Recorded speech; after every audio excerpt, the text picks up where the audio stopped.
Olá pessoal, tudo bem? Sejam muito bem-vindos ao Business Talks Podcast. Esse é o nosso primeiro episódio gravado aqui no estúdio. Hoje tenho a felicidade de receber uma querida amiga, Guilhermina Abreu. Em breve vou fazer uma breve apresentação sobre ela. E esse podcast é voltado para líderes, empreendedores e gestores.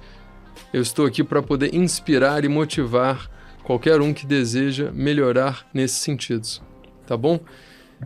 Vou falar uma breve apresentação sobre a Guilhermina. Temos a honra de receber hoje aqui a Guilhermina Abreu, uma das grandes líderes do empreendedorismo social no Brasil. Ela é CEO e cofundadora do Embaixadores da Educação, uma organização que já impactou mais de 200 mil jovens em escolas públicas pelo país. Com uma trajetória impressionante, Guilhermina foi reconhecida na lista Forbes Under 30 e é integrante da Global Shapers, uma iniciativa do Fórum Econômico Mundial. Ela também faz parte do programa YLAI do governo americano, que seleciona jovens líderes com grande potencial de transformação social. Além disso, Guilhermina já foi palestrante do TEDx e tem uma forte atuação como conselheira em diversas instituições. Guilhermina, seja muito bem-vinda ao Business Talks Podcast. Obrigada, Mark. É um super prazer estar aqui. A gente se conheceu, acho que foi mais ou menos em 2017, não é isso? Sim. E você convidou a gente para poder apoiar o CRIA Impossível, Exato. Que aconteceu no Mineirão. Foi um evento, eu não sei se foi a segunda edição, né, que você chegou a fazer na época. Acho que já foi a primeira. E levou muitos jovens de escola pública, né, para poder Sim. assistir aquelas palestras de alto nível. Foi algo muito impactante. Gui, eu gostaria que você contasse um pouquinho para a gente da sua história e da onde que surgiu esse sonho de empreender no terceiro setor, explicar um pouco para o pessoal também o que é o terceiro setor, né? Claro. Então, a palavra agora está contigo. Obrigada. Na verdade, eu não sabia nem o que era empreender, nem o que era terceiro setor. Eu tenho um amigo, Thiago Raidan, que ele fala que na educação você empreende ou por amor ou por vingança. E eu acho que, no meu caso, foi um pouquinho dos dois. Por amor, porque eu sempre acreditei muito no poder da educação. Eu sou filha de pai e mãe surdos, né? Meu pai e minha mãe nasceram 100% surdos. Cresci aprendendo Libras, que é a língua brasileira de sinais, ao mesmo tempo que eu aprendia a falar português. E eles são exemplos muito fortes de como a educação fez diferença na vida deles. Então, sempre acreditei muito no poder da educação. Agora, desde pequenininhos, eu e meus irmãos, a gente estudou em escola pública. Eu cheguei a estudar em um período em escola privada com uma bolsa que a gente tinha ganhado. E quando eu mudei para a escola pública, ainda muito nova, eu vi que tinha uma distância, um abismo muito grande da qualidade de educação. E aí, para mim aquilo foi muito chocante, porque eu falei, cara, educação é assim muito importante, eu sabia disso. Mas no Brasil, se você tem recursos ou não tem, sua história vai ser completamente diferente com a educação.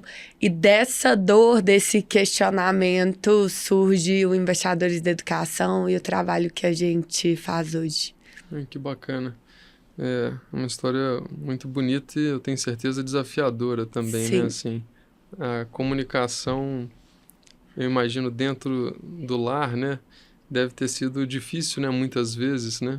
Às vezes, quando você estava em momentos desafiadores, talvez você tinha dificuldade de conseguir se expressar tão bem, né? Porque a linguagem dos sinais, não sei se era a sua linguagem mãe, né? Vamos falar assim. Libras é minha língua maternal, né? É como eu comunicava e comunico com os meus pais. Mas, na verdade, é interessante. Tem um termo que chama coda, que é Children of Deaf Adults. É um termo em inglês para nomear filhos de pessoas surdas. Tem até um filme que chama Coda, No Ritmo do Coração, que é sobre pais surdos, e o povo no filme não explica por que chama Coda, as pessoas não sabem. Então, filhos de pessoas surdas, ainda mais no meu caso dos meus irmãos, que o pai e a mãe são surdos, muitas vezes têm características muito específicas e muitas vezes semelhantes. Por exemplo, você levantou aí a questão da comunicação.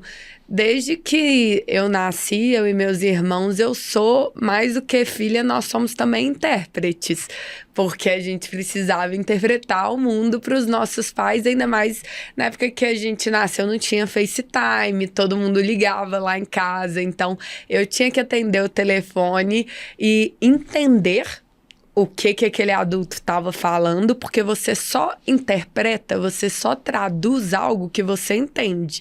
Então, eu tinha que entender para poder fazer a ponte com os meus pais. Nessa aí, tanto eu quanto os meus irmãos, a gente desenvolveu, na verdade, eu acho que a habilidade de comunicação mais rápido do que quem é filho de pessoas ouvintes. O povo pensa que, ao contrário, nossa, deve ter sido difícil para aprender a comunicar, para aprender a expressar, igual você pontuou aí. Mas o surpreendente é justamente ao contrário. A gente acaba desenvolvendo... são várias habilidades, né? Sendo Coda, mas duas que eu acho que são muito incomuns e são principais. Uma é justamente a habilidade de comunicação. E a outra habilidade, que eu nunca tinha parado para pensar nisso, e aí eu fui conversar com a Luciana, que é uma amiga que é Coda também, e é intérprete bilíngue, ela fala a Libras, que é a língua brasileira, e a língua americana de sinais, e ela é aeromoça, e ela me contou que no processo seletivo, eu acho que para a American Airlines, eles perguntaram qual que é a sua maior habilidade. Ela falou que era resolver problemas, porque ela resolvia desde pequena como Coda. E eu falei, cara, é isso. Quando ela disse, eu falei, faz muito sentido, porque eu desde pequena eu tenho que resolver problema. E para você resolver um problema, você tem que entender ele. Você não resolve um problema que você não entende. Então, quando, sei lá, ligava alguém lá em casa para cobrar uma dívida que minha mãe tinha feito na padaria, por exemplo, que ela pegava lá muito fiado para conseguir dar comida pra gente. Sua mãe tá devendo, tem que pagar a padaria. Eu tinha que entender o que é dívida, o que é dever, para eu conseguir entender aquele problema e traduzir para minha mãe. Então, acho que isso moldou muito a nossa capacidade para resolver problemas, sabe? E é legal você falar isso, porque a vida do empreendedor é resolver problemas. Exato. Eu lembro que um professor da faculdade falou que o administrador, né, o empreendedor, ele apaga muito incêndio e a gente está lá para resolver os problemas, né? Então, você acabou sendo moldada para resolver os problemas. Exato. E eu tenho certeza também que deve ter vindo um senso de responsabilidade muito grande, muito cedo, né? Tanto em você quanto nos seus irmãos, né? Total. Só antes de falar sobre esse senso de responsabilidades que você disse sobre o empreendedor ter que resolver problemas, empreendedores são grandes resolvedores, né? E é assim Sim. que ele, inclusive, cria valor, identificando um problema ali na sociedade, criando uma solução para aquilo. E no Embaixadores, daqui a pouco vou contar mais sobre o que a gente faz, a nossa organização, mas a gente forma os alunos justamente para resolver problemas. Então, quando a gente fala de desenvolver capacidade empreendedora nos alunos e nos jovens brasileiros para a gente ter um país mais empreendedor, muita gente acha que a gente está especificamente ensinando o aluno a criar negócios, mas não, antes de tudo a gente está ensinando eles a identificarem problemas, criarem soluções e assim desenvolverem esse espírito empreendedor. Mas sobre a parte de responsabilidade, é muito engraçado, porque eu, meu irmão e minha irmã, a gente tinha desde cedo muita liberdade, mais do que as crianças que a gente convivia, filhos de pessoas ouvintes, e muita autonomia, tanto porque meus pais, de fato, acreditam no poder, né, de uma criação livre, que trabalha essa autonomia, mas também porque eles tinham limitações. Meus pais não tinham como eu ia para casa de uma amiga, eles não tinham como ficar ligando. Eles não tinham como ligar para cobrar, né? Porque não tinha esse acesso celular, smartphone e tudo mais. Então, eles tinham que confiar, né? Eles não conseguiam, pela limitação da surdez, nos controlar tanto. Isso nos deu muita liberdade.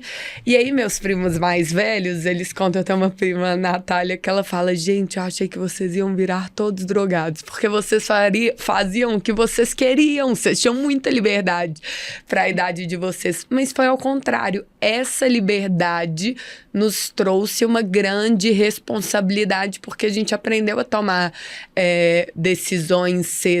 É lógico que todos nós também, né, cometemos erros e tudo mais, mas a gente a gente desenvolveu uma responsabilidade mais precoce e uma maturidade também que é muito comum aos filhos de pessoas surdas também, que tem a parte boa disso, que é uma maturidade muito cedo, mas também tem um pouco uma adultização da infância. Sim. Mas desde cedo eu vejo a questão da liberdade muito aliada à responsabilidade. Eu concordo que a liberdade, assim como grandes responsabilidades, né? A liberdade e o poder vêm com grandes responsabilidades, Exato. né? Então, do mesmo jeito que quem é o representante da empresa, né? O CEO, o diretor, ele tem muita responsabilidade, né? Ele cuida de todas as famílias que trabalham com ele, ou então as vidas que são diretamente impactadas, né? Agora, voltando um pouco para os embaixadores, né? Para a origem inicial, como que começou, assim, os primeiros projetos do Embaixadores? Eu queria saber, assim, bem do inicinho. Claro. E hoje eu sei que você até mudou para Porto Alegre, né? Sim. Poá, como é chamada pelos íntimos lá do Sul. E conta um pouquinho aí de como que foi aquele momento inicial, os projetos que você fez, e depois se teve, ao longo dessa jornada, né, algo que te impactou mais. Beleza. Vamos lá, do início. Nós, fundadores do Embaixadores da Educação, todos nós estudamos a vida toda em escolas públicas e a gente se conheceu num projeto social. O Sebrae aqui em Minas tem a escola do Sebrae, você deve conhecer, é uma escola privada, só que há alguns anos atrás eles resolveram criar a mesma versão dessa escola privada num projeto social em parceria com o governo para alunos de escolas públicas. Então, essa é uma escola muito focada em uma metodologia de educação empreendedora. Eles selecionaram alunos de várias partes da região metropolitana de Belo Horizonte de escolas públicas para estudar lá no contraturno escolar. E foi um projeto que transformou muito a minha vida. Na época eu estava muito desanimada, muito sem perspectiva de futuro. Estudar lá realmente foi um divisor de águas, assim. E quando a gente se formou, quando algo é muito impactante na sua vida, você quer que isso chegue em outras pessoas. E aí a gente se reuniu. Éramos 11 que estudamos a vida toda em escolas públicas e participamos desse projeto social. Esse projeto social era de graça, então realmente pra gente... Mark, na época que eu estudei nesse projeto social, pra você ter ideia, as primeiras vezes que eu ia na aula, apesar de que logo de cara eu vi que era muito legal, é porque eles davam comida e tava faltando comida lá em casa. Então eu falei, e era comida gostosa, porque a escola também dava, mas era mais ou menos. Mas lá eles davam um almoço e um lanche que era muito bom. E aí eu fui, não porque eu queria aprender a empreender, eu mal sabia o que era isso. Eu fui por causa da comida. Acabou que foi um projeto. Foi um incentivo. Foi. Foi um grande incentivo. Inclusive, gente, comida, até hoje eu falo pra todo mundo, seja pro negócio, quer que os funcionários engajem no evento, é coffee break, mas é coffee break bom. Comida motiva o ser humano, pirâmide de Maslow. Mesmo pra quem não tá passando fome, igual eu tava na época, faz muita diferença. Mas aí eu comecei a participar desse projeto do Sebrae, me formei, juntamos um grupo que tinha estudado a vida inteira em escolas públicas e tinha tido a vida muito transformada por esse projeto. E a gente começou a discutir como que a gente podia multiplicar aquilo para outros jovens que não tinham a mesma oportunidade. A gente tinha 18 anos ali, a gente tinha acabado de se formar no ensino médio. E eu estava muito sem perspectiva de futuro quando eu estava no ensino médio, mas lá, quando eu estudei nesse projeto social, eu descobri que quando a gente descobre que as oportunidades existem, isso por si só já é uma mudança muito fundamental de vida. Até chegar lá, eu nunca tinha ouvido falar no que era startup. Então, um aluno de escola pública, ele não vai candidatar para trabalhar numa empresa ou numa startup se ele nunca ouviu falar. Eu nunca tinha ouvido falar no IBMEC, onde eu estudei com seu irmão. Um professor lá falou, lá é uma faculdade muito boa de empreender. Eu falei, para quem quer empreender? Eu falei, beleza, mas eu não tenho dinheiro. Aí eu nunca tinha ouvido falar do ProUni. Eu descobri que eu podia tentar uma bolsa para estudar de graça lá. Então foram várias portas que se abriram, além de tudo que eu aprendi lá. E quando a gente sentou para discutir, a gente falou, cara... foi muito transformador nas nossas vidas, mas a maioria dos nossos colegas está numa situação ainda muito desafiadora porque não tiveram a mesma oportunidade de estudar nesse projeto social. Como que a gente pode multiplicar o que a gente aprendeu para outros alunos de escolas públicas? Na época, a gente queria criar alguma iniciativa só para multiplicar o que a gente tinha vivido e agradecer para a sociedade a oportunidade que a gente teve, porque era um projeto social, financiado pelo Sebrae, pelo governo, a gente não pagou nada. E aí, nessas discussões, mais uma vez, a primeira etapa para que a gente criasse o que criou foi entender a fundo o problema, foi entender o que nós ficamos assim semanas mergulhados discutindo a partir das nossas vivências. Por que a escola pública tinha tanto buraco para a gente? Por que nos supriu as necessidades que a gente tinha de alcançar melhores oportunidades? Por que a escola, aquele modelo, a gente considerava tão chato e esse projeto social que a gente participou, a gente achava o modelo de aula tão legal? A gente começou a discutir tudo para entender. E aí, durante essas discussões, sempre vem quando a gente vai discutir educação. Você é dono de escola, você sabe melhor que eu. Sempre vem a discussão. Por que na educação pública o professor não é valorizado? Porque o MEC tem uma grade muito engessada. Porque isso, porque aquilo. Só que na época a gente era tão ferrado, tão pobre, 10 alunos de 18 anos, que a gente falou, beleza, mas o MEC a gente não vai conseguir influenciar em nada. A gente não conhece ninguém importante, ninguém de governo. Todas essas coisas muito grandes para mudar a educação, a gente não vai conseguir influir. O que a gente ali dentro do nosso quadrado, dentro do nosso buraco, poderia fazer para transformar um pouquinho a vida desses alunos?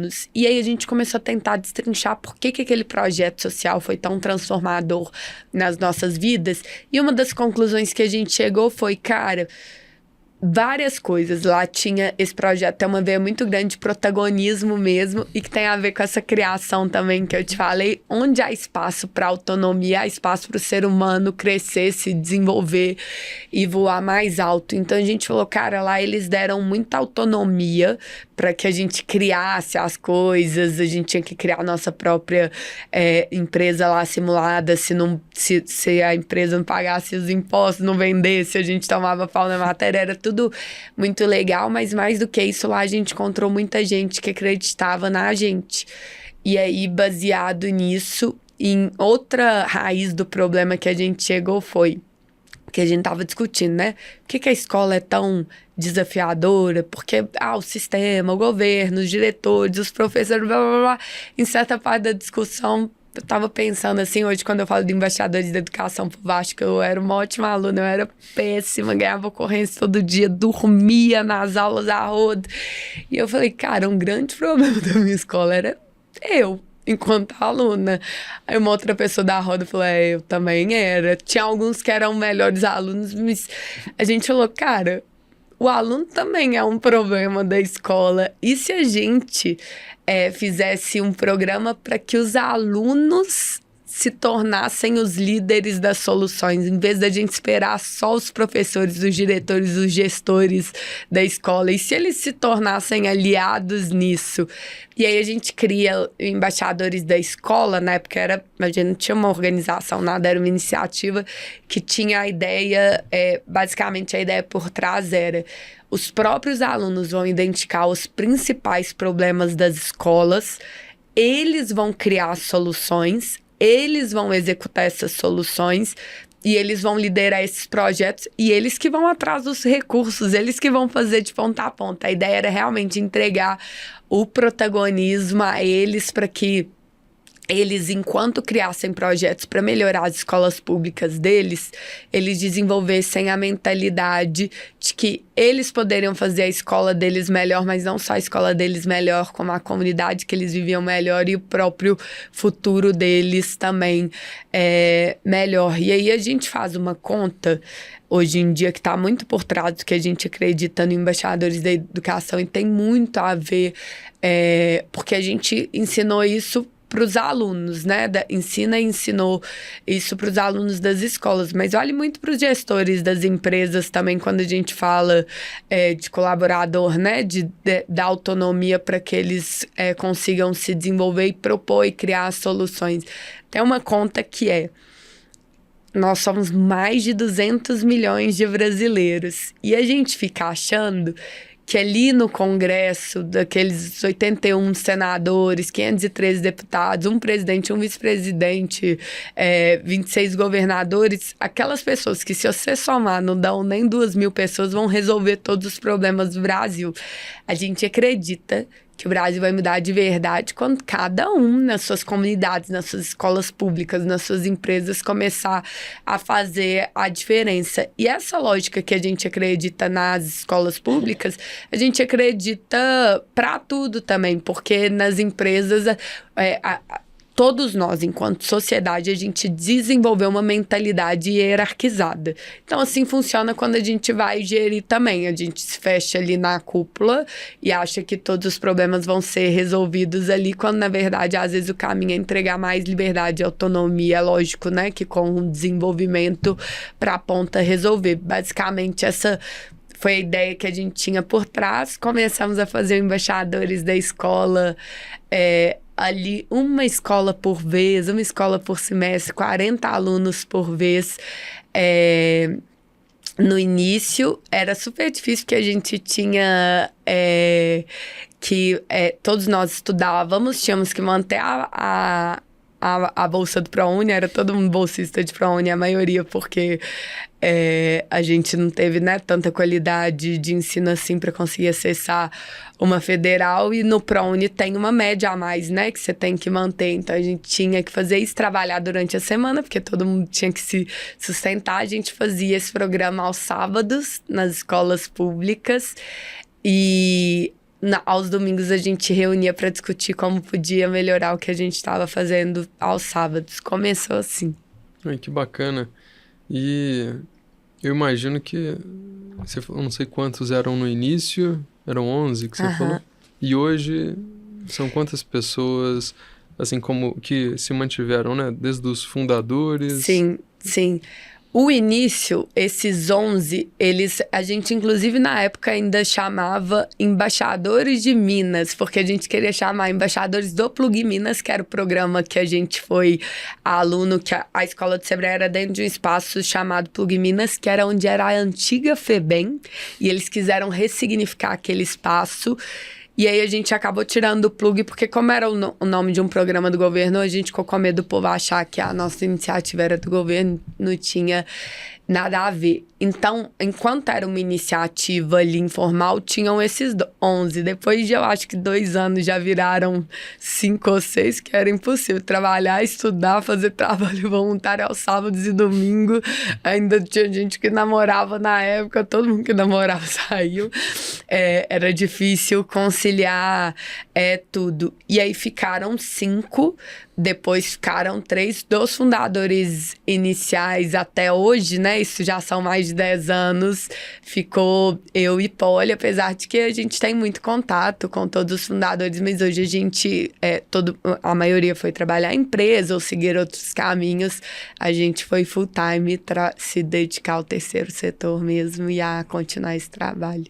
Que bacana, Gui. Meu irmão que me apresentou você, né? Sim.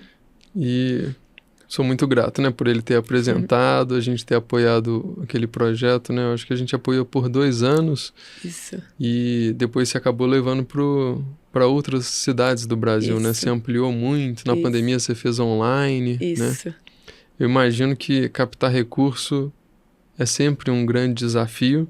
Sim. Mas na pandemia deve ter sido um desafio a mais, Sim. né? Porque todo mundo estava preocupado com o que podia acontecer.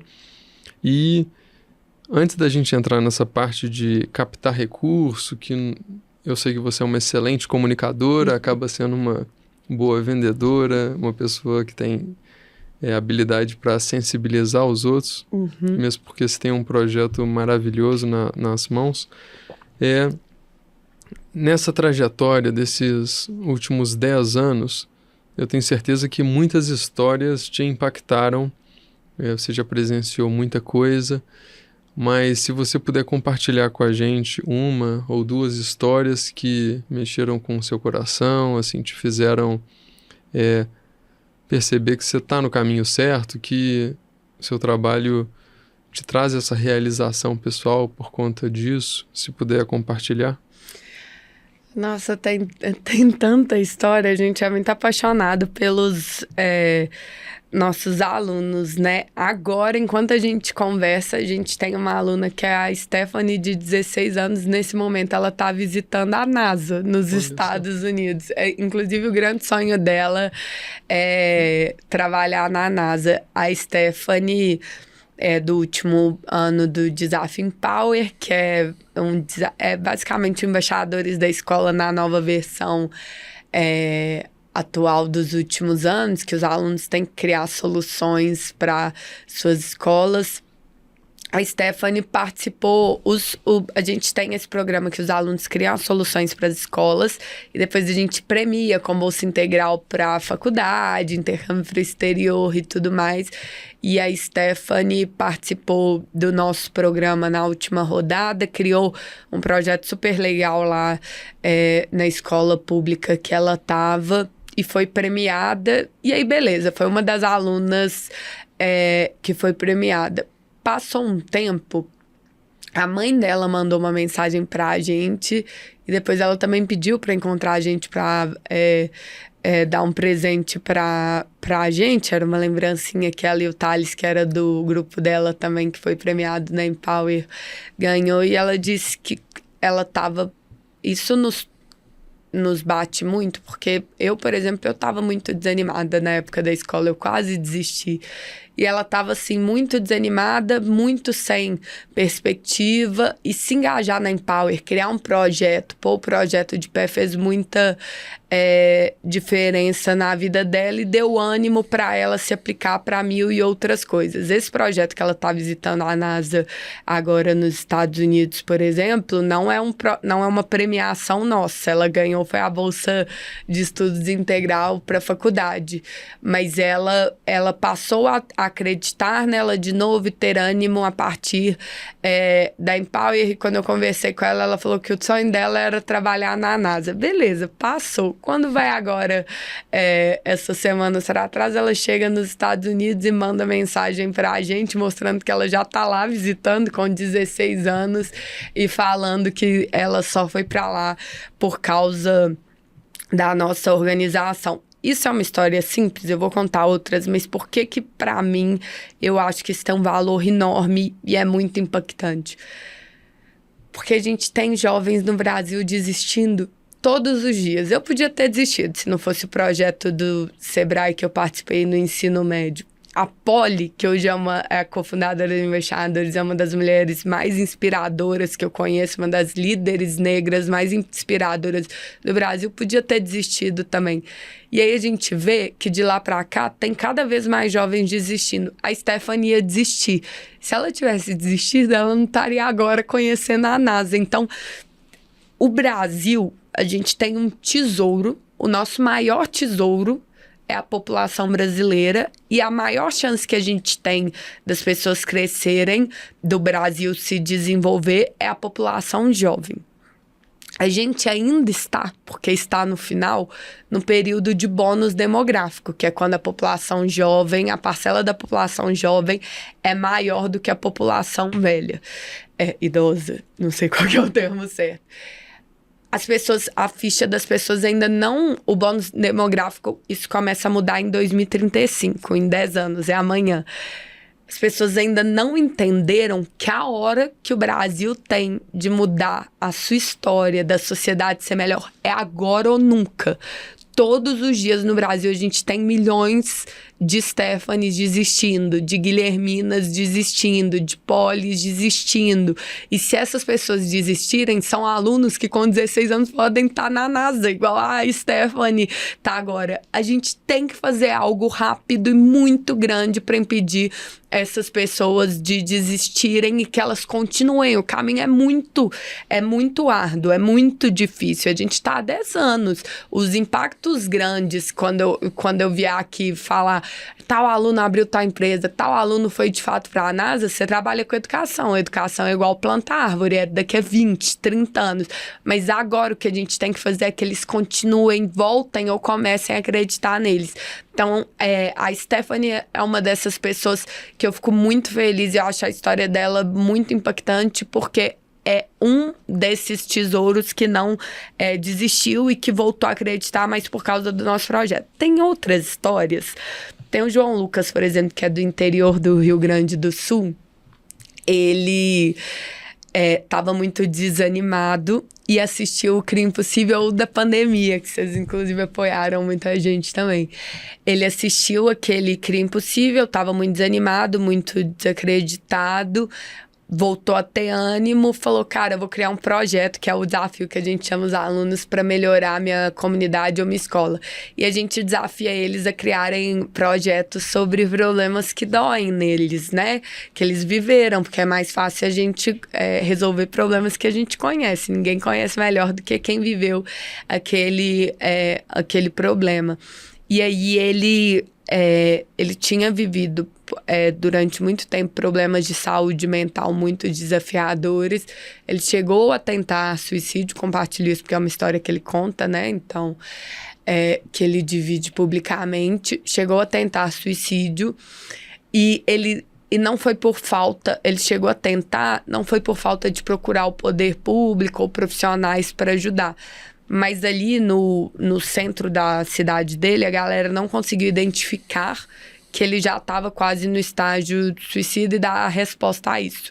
A solução que ele criou, no desafio que ele criou dentro do Embaixadores, foi uma solução para impedir o suicídio de jovens. Ele procurou uma universidade numa cidade vizinha, foi lá, uma universidade que tinha um grupo de psicologia, eles desenvolveram um questionário para ajudar os psicólogos desses postos a entender porque existem as fases, né, da ideação suicida. Eu nem sabia disso, o João Lucas que me ensinou. As fases para identificar quais são qual a fase que aquele jovem tá e o atendimento ser mais efetivo. Esse formulário que ele criou em parceria com essa universidade para o desafio dele da Empower virou política pública em vários municípios vizinhos. Uma coisa que um menino de 15 anos criou. E aí é muito legal a história dele, o João Lucas conta, porque ele participou de um outro programa nosso de desenvolvimento de liderança. E, normalmente, muitos alunos nossos têm uma situação de muita vulnerabilidade financeira e tudo mais. Quando ele abria a câmera, era super bonita a cortina que estava atrás dele, toda arrumadinha e tudo mais. E aí, depois ele contou pra gente que a casa dele estava toda sem... Como é que chama? Sem reboco. E aí, quando ele passou no programa, ele comprou a cortina, que na verdade só cobria essa parte que era da câmera, pra gente não reparar. Quando eu fui lá, logo depois dessa... Ele foi premiado, ele ganhou uma bolsa de estudos integral da nossa organização. Quando eu fui lá visitar ele, a gente foi num evento juntos falar, e foi a primeira vez que ele usou cartão de débito e que ele estava conhecendo McDonald's. E aí a galera fala, nossa, vocês são uma ONG, tem que preocupar com a saúde dos jovens, como que vocês vão levar os meninos no McDonald's? Vamos levar, porque pra ele foi ele até postou na época, cara, eu estou conhecendo McDonald's, eu só via na TV. É a primeira vez ele falava, cara, eu estou andando de Uber. E aí é muito engraçado que ele fez vários stories, ele ficou lá num hotel na época do Crime Impossível, ele, cara, olha isso aqui, você enfia o cartão, a luz acende e tudo mais. E ele é um jovem que mais do que quase desistiu de estudar, ele quase desistiu da vida dele e usou essa dor para ajudar que outros jovens não desistam. Essa é outra história. Uma outra história que eu gosto muito, a Priscila, que é de Miraí, na época a gente fez um desafio para tentar entender, para tentar ajudar os jovens na época da pandemia. A evasão foi muito grande, né? A não desistirem de estudar. E aí os próprios jovens criavam a solução para aquele problema. Então, no caso da Priscila, a gente tem uma etapa antes de criar a solução, que é investigar muito a fundo o problema, entrevistar as pessoas e tudo mais. No caso da Priscila, ela descobriu que muitos alunos estavam desistindo de estudar, porque na época as atividades estavam remotas. As escolas mandavam apostila para casa e tudo mais. Os alunos tinham que pedir, então, ajuda para os pais e não para os professores. E aí, quando eles iam pedir ajuda para os pais não conseguiam ajudar, porque a maioria dos pais em Miraí eram analfabetos. E aí, a Priscila, para combater a evasão escolar, em vez de criar um projeto para os alunos, criou um projeto para alfabetizar os pais, para que eles pudessem ajudar os alunos no Pará Casa. E aí, ela conseguiu parceria com o prefeito, com todo mundo, arrumou uma confusão lá, no bom sentido de mobilização, e alfabetizou vários pais da cidade. Ela, inclusive, depois, por causa desse projeto que ela criou na nossa organização, se inscreveu num prêmio lá, que é outro, né, premiação nossa da Prudential. Eles exibiram a foto da Priscila na Times Square como uma das estudantes mais inspiradoras do mundo. Nossa. E aí, nesse mesmo desafio, cada lugar uma realidade. Então, teve um aluno nosso que ele, ao investigar o problema da evasão escolar, ele descobriu que naquele lugar que ele morava especificamente, muitos alunos da escola dele estavam desistindo da aula porque a escola mandava o link lá do Google Meets para as aulas e os alunos não sabiam acessar e eles tinham muita vergonha de perguntar e se sentirem zoados e tal, porque não eram alfabetizados digitalmente. E eles não tinham coragem de perguntar para os colegas. Esse grupo da Empower criou um WhatsApp anônimo, que parecia até que era um chatbot, porque era 24 horas, eles se revezavam, o povo achava que era automático, mas era eles acordados, e que era um plantão tira dúvidas para ajudar as pessoas a acessarem o Google Meet, as atividades. Só com isso, uma solução super simples, eles voltaram com 20 alunos para a escola que tinham evadido. Essa questão da Empower, dos alunos investigarem a solução, o problema, e com base nisso criar a solução, serve para eles, mas também serve para qualquer gestor de empresa, porque a gente só vai conseguir resolver os problemas, seja dos clientes ou da proposta de valor ali que a empresa criar, se realmente tiver em muito contato com a ponta. E mais do que isso, entender que para cada espaço, para cada ambiente, para cada...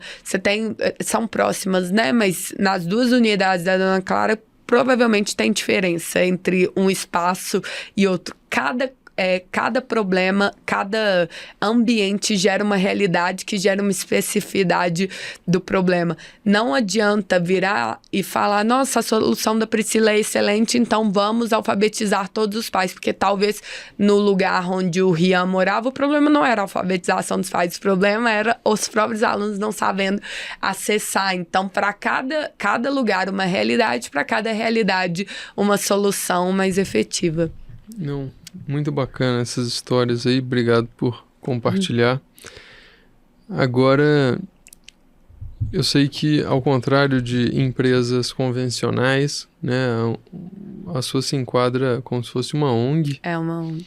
E, no caso de empresas de prestação de serviço ou venda de produto, elas conseguem angariar recursos vendendo, né, seus produtos ou serviços. No seu caso, resumidamente, vocês fazem o bem ao próximo. Sim. Então, vocês precisam angariar essas doações, esse recurso justamente para poder impactar mais vidas, né? Sim. E hoje, como que você consegue captar esses recursos? Quais são os seus canais? Você é uma pessoa extremamente requisitada, é difícil conseguir contato com você via WhatsApp, direct. Eu sei que você é muito ocupada, mas essa parte que eu considero tão importante de captar recursos, como que vocês têm trabalhado hoje em cima disso, né? Você está no Rio Grande do Sul, né? Em Porto Alegre. Eu tenho visto alguns stories seu.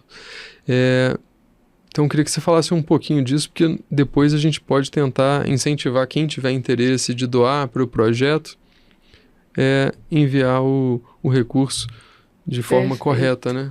Perfeito.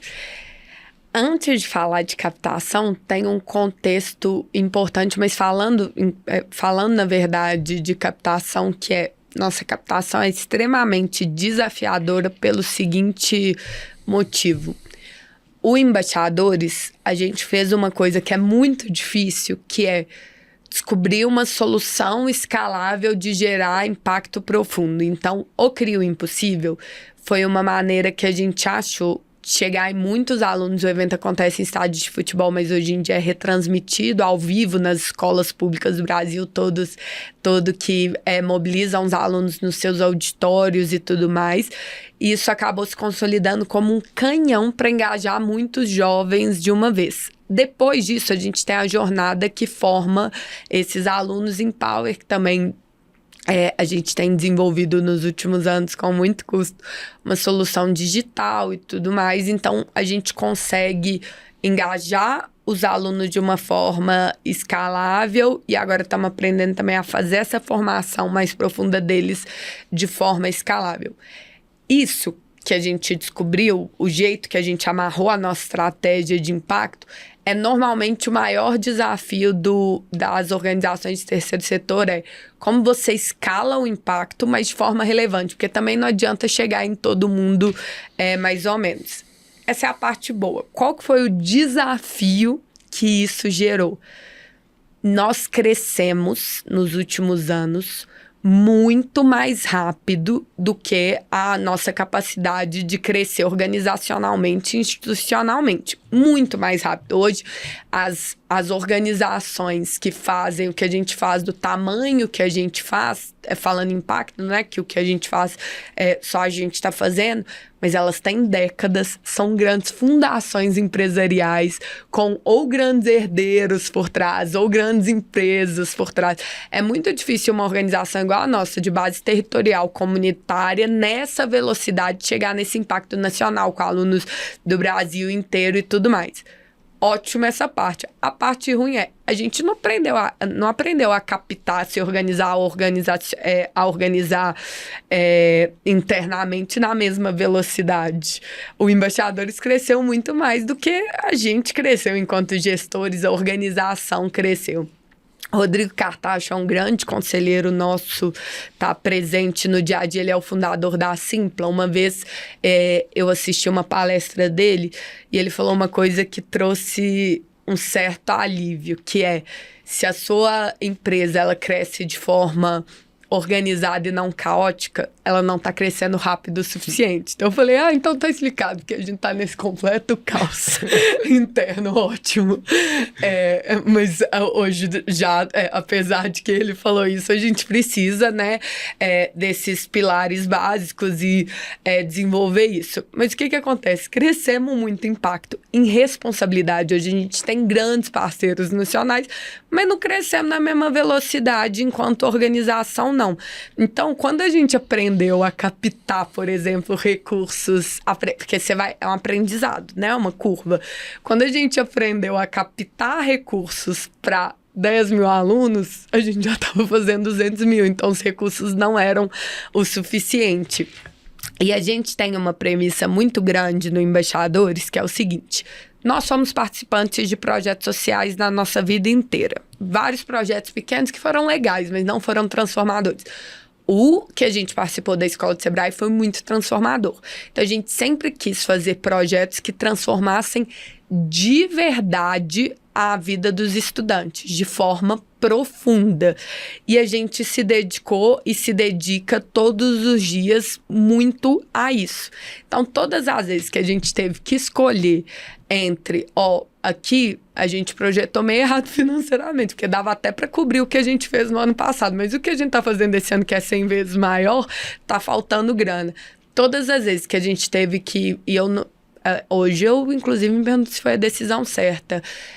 Na verdade, não existe decisão errada, né? Existe aprendizado, mas em pôr o dinheiro para investir institucionalmente, pôr ali na ponta para que entregar o impacto daquele programa, para que mais alunos fossem impactados, a gente fez essa decisão.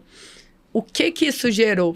Tá, Mark? Resumindo, né, nossa situação, uma ONG que cresceu em impacto nacionalmente muito grande, a capacidade de aprender a captar recursos não cresceu na mesma velocidade, assim como a instituição.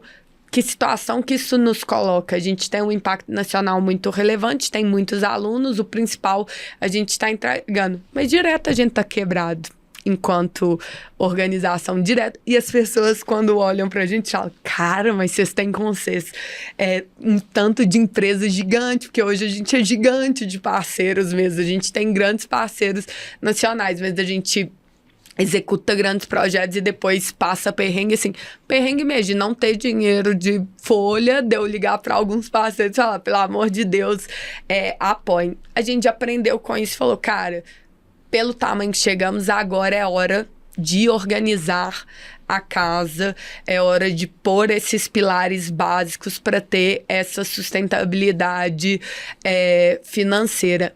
Então, quando você me pergunta de captação, eu acho engraçado porque nós somos bons captadores, porque sim, a gente tem grandes empresas, né, que são clientes, na verdade são parceiros nossos. A gente conseguiu vender o projeto para muita gente nos apoiar, mas a gente sempre até então tá em débito e precisando adequar isso, porque a nossa capacidade de aprender a captar e de projeções financeiras não cresceu na mesma velocidade que o produto. Você leu o 0 a 1 do Peter Thiel? Não. Ele fala, o Peter Thiel, ele é um dos criadores do PayPal e depois criou aquela empresa muito cabulosa de espionagem que presta serviço pro governo americano, e ele é da PayPal Máfia, né, que é o povo que fundou o PayPal. Eu acho que saiu e fundou o YouTube, o outro é o Elon Musk que fundou a Starlink, o outro é o Peter Thiel que fundou a maior empresa de espionagem do Palantir. Muito doido que é isso da Palantir. Eu não sabia que ele, abrindo um parêntese, eu não sabia que ele tinha fundado a Palantir.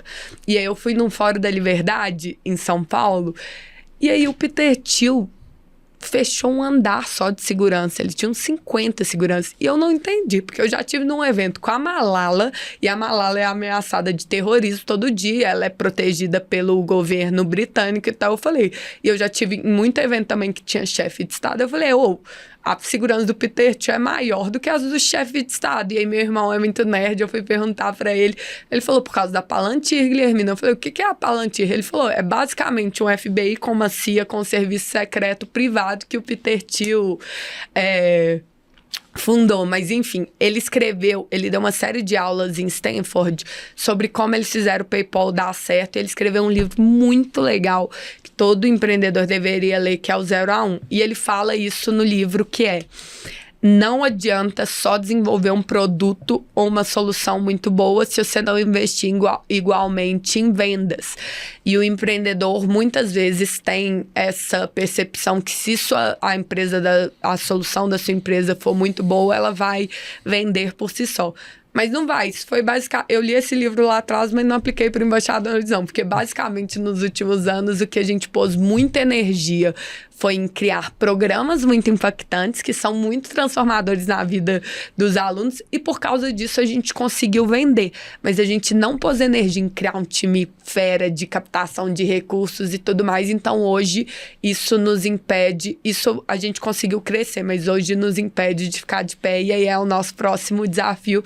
É a gente realmente aprender a captar recursos com time, com processo, com planejamento e tudo mais, entendendo que nosso foco, né, não é trazer dinheiro, é fazer impacto, mas se isso aqui não for bem feito, a gente não consegue financiar essa outra parte. Não, muito bacana. Anotei até o nome do livro aqui para eu comprar, livro 0 a 1. E é bom que você tem ao lado de vocês, né, pessoas como o Rodrigo, né? Sim. Que podem auxiliar nessa organização, né, da empresa. Eu gostei da frase que falou que se não está caótico é porque não está crescendo rápido o suficiente. Sim. E eu também tenho essa teoria de consertar o carro, trocar o pneu, né, com o carro andando. Eu também acho que é melhor do que se planejar demais. Eu sou muito da ação. Sim. Embora eu goste muito de planejamento e tudo, mas eu acredito que é mais importante a gente fazer, né? Tem aquela frase meio clichê, né? Feito é melhor do que perfeito. Sim. Então, é isso. Agora, caminhando já para o final da nossa conversa... Só adicionar uma coisa a isso, sobre isso que você falou. Sim, concordo, vamos trocando a roda do carro. Inclusive, se o embaixadores... Se a gente não fosse tão inocente, que a gente não sabia que era difícil fazer a maior sala de aula do mundo. Se a gente não fosse tão inocente, a gente não teria feito tudo que a gente fez. Porque a gente não sabe... É aquela frase que é clichê, mas não sabendo que era impossível, foi lá e fez. A gente não sabia que nada era impossível, então vamos fazer um evento no Mineirão. Ah, mas custa dinheiro, vamos pedir de graça. Vamos pro Beira Rio, vamos não sei o quê. A gente foi fazendo. Mas existem os momentos da organização, é isso que a gente tem entendido. Esse trocar o carro com a roda andando até então foi importante, mas agora existe um outro momento, uma outra fase que é de organização mesmo, que a gente entende que isso aqui não fica de pé se a gente não respeitar a fase. E aí eu tive uma aula, eu participei, a gente tem uma parceria com a Fundação Dom Cabral, que eles dão bolsas para os nossos alunos e a gente também participa dos programas deles. Eu participei de um programa deles que chama PDE, Programa de Desenvolvimento de Executivos, sensacional. Eu falei, gente, será que a Dom Cabral, a oitava melhor do mundo é estudo e tal? Orgulho mineiro, é estudo mesmo, achei excelente e tal. E uma das aulas que mais me marcou foram eles falando sobre gestão ambidestra, que no Embaixadores, tudo aquilo que às vezes as grandes empresas querem fazer, a gente já nasceu com essa cultura que é do testa rápido, faz de maneira ágil, faz um MVP pequeno e depois expande tudo mais. Tudo isso a gente fez e foi muito importante para a gente inovar e criar as coisas. Por outro lado, a gente hoje tem a dificuldade de organizar a gestão. Nessa aula de gestão ambidestra, basicamente, tentando resumir aqui, porque eu acho que é um aprendizado super valioso para o público desse podcast, que eles falaram existe uma gestão que ela é exploit e uma gestão que ela é explore. Explore é o tipo de gestão com processos mais ágeis. Você quer criar um laboratório de inovação na sua escola. Não dá para seguir todos aqueles processos burocráticos e tal, porque vocês têm que testar, tem que ser rápido. Às vezes aquele cara que é o gestor de projeto, ele já tem uma mentalidade mais burocrática e tudo mais. Isso demanda uma gestão explore. Agora, você só consegue crescer de forma sustentável os produtos ou a empresa com uma gestão exploit, que é essa parte burocrática de criar processos, planejamentos e tudo mais. E a gente sempre ficou na dúvida, até eu ver esse conceito, que era assim, cara... Mas isso aqui que a gente faz, porque a gente sempre foi explore, né? Vai lá, faz, não sei o quê. É o que nos trouxe até aqui, para 200 mil alunos no país inteiro. Se a gente parar de fazer isso aqui, a gente vai ficar cheio de burocracia, mas não vai conseguir transformar, inovar e fazer o que a gente está fazendo com a velocidade que a gente está fazendo. Porque na minha cabeça era... ou trocar o carro com a roda, com o carro andando... Isso. ou faz tudo organizadinho, mas também o carro não vai chegar em lugar nenhum porque ele é devagar demais. E aí, esse conceito de gestão ambidestra me trouxe um insight, né, que muito provavelmente para gestores de empresas maiores é óbvio, mas que não é um outro. Dá para fazer os dois ao mesmo tempo. Por isso que gestão ambidestra é uma gestão que você faz a parte exploit e explore. Só que depende do desafio. Para o produto que você quer inovar, você tem que pôr gestão explore com a galera mentalidade explore e tal. Agora, para as coisas que já existem, se a gente não tiver uma gestão ali de fato, né, mais organizada com processos, também não fica de pé. Não, muito legal. A Fundação Dom Cabral é uma referência, né? Aqui. E eu já tive professores que deram aula lá, ainda dão, né, no IBMEC, né, quando eu estudei lá, e realmente é uma referência. Agora, Gui, caminhando para o final, eu queria que você deixasse uma mensagem. Pode ser para os jovens, pode ser para quem quer empreender, porque você é uma pessoa que inspira muitas pessoas. Então, eu gostaria que deixasse uma mensagem para inspirar os nossos ouvintes. Vou deixar duas. Uma vale tanto para quem quer empreender, para quem empreende ou para quem é jovem, que é não desistir. Às vezes, e o povo, quando vê o tamanho do Embaixadores, não imagina os perrengues que a gente passa. E a gente hoje tem muito mais perguntas de como que continua essa organização com esse tamanho, do jeito certo, estamos decidindo as coisas certas e tudo mais. Às vezes, o momento na nossa vida tá tão turbulento, tá tão difícil, tá tão cinza, que a gente tá cansado, né? E que a gente quer largar a mão e desistir, ou falar assim, se não vier uma solução agora, não vai ter como continuar. Às vezes não, a solução não vai vir agora, vai vir daqui a 2 anos. Quando a gente criou o Embaixadores, nasceu em 2013. O Crio Impossível, que é nosso principal programa, nasceu em 2018. Então, às vezes, a solução que a gente está procurando vai demorar anos para vir, mas a gente tem que continuar. A gente não pode desistir. Para os jovens, seja de estudar, de alcançar, de acreditar que dá para ser mais.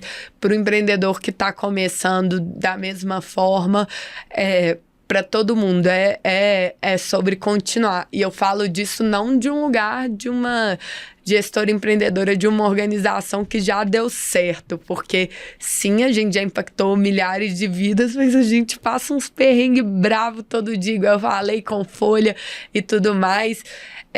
Então a gente não pode desistir, a gente tem que continuar, e nesse mundo de redes sociais a gente tá cada vez menos vendo os bastidores e achando que a vida do outro tá fácil. Tá muito difícil para todo mundo. Todos nós estamos passando muito perrengue em vida pessoal. Nunca houve um nível de depressão, de tentativa de suicídio tão grande quanto no mundo agora. Então tá difícil para todo mundo, mas a gente tem que continuar, a gente tem que persistir, a gente não pode desistir.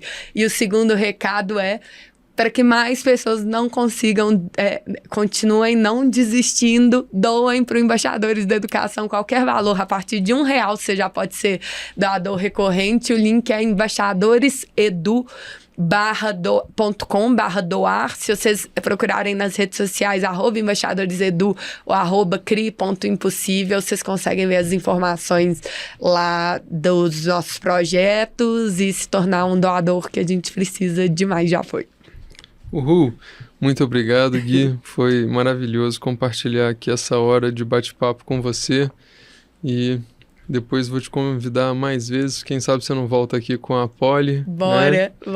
E a gente combina novamente. Então, muito obrigado a todos. Um ótimo dia. Valeu.